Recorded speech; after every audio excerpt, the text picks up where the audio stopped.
Hey guys, it's Quinn, and in episode 12 of the fundraising series, we're going to be taking a look at a film which I didn't know existed until around 24 hours ago, 1993's Point of No Return, also known as The Assassin. Point of No Return stars Bridget Fonda as Maggie, a drug addict who, after being sentenced to death for killing a cop, is forced to work for the government as part of a spy agency if she wants to keep her life. I'll spend the majority of the review going over the plot, but I do want to say I enjoyed Bridget Fonda's acting in this role. I personally hated her character because of how erratic she is, but Fonda herself does an excellent job here. Gabriel Byrne, who plays her boss in this film, though, I think really steals the show. He's given many roles in this film. He has to be a father figure, a lover of sorts, and a superior. He has a large balancing act to play, and how he has to perform this part, and I really think he hit the nail on the head with it.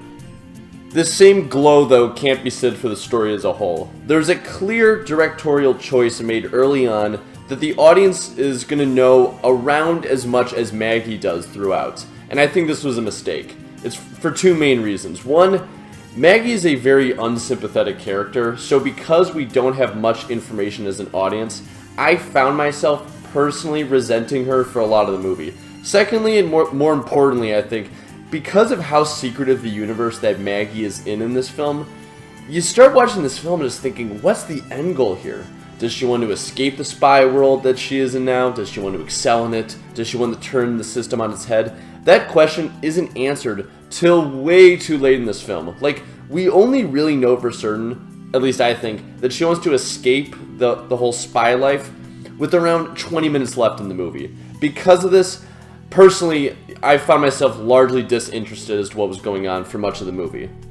And I would say in general that's sort of the issue with this film. Listen, there's great action, there's interesting characters, a lot of crazy situations Maggie has to deal with, but there's no core driver to this film. A lot of the movie feels like she's just being endlessly thrown on missions. In that regard, this film is sort of like a cheesy 90s action TV show instead of one succinct story. What doesn't help as well is the fact that the tone of the film also just changes dramatically as it goes on. The first 5 minutes feel like the ending of Requiem for a Dream. The next 20 minutes is straight out of Total Recall, and then we get like a romance film slung in the middle. If we combine all of this together, we get a film with a lot of great bells and whistles, but nothing to really hold its feet to the ground. And it's a shame because this film does have a lot going for it.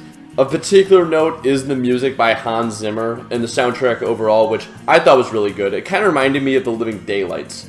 But ultimately, this film had no driver behind the wheel, so it just sort of goes off the road for way too long. This video is sponsored by a subscriber of this channel. This channel is committed to giving every American an equal opportunity in this country, which is why all proceeds will be donated to the NAACP Legal Defense Fund.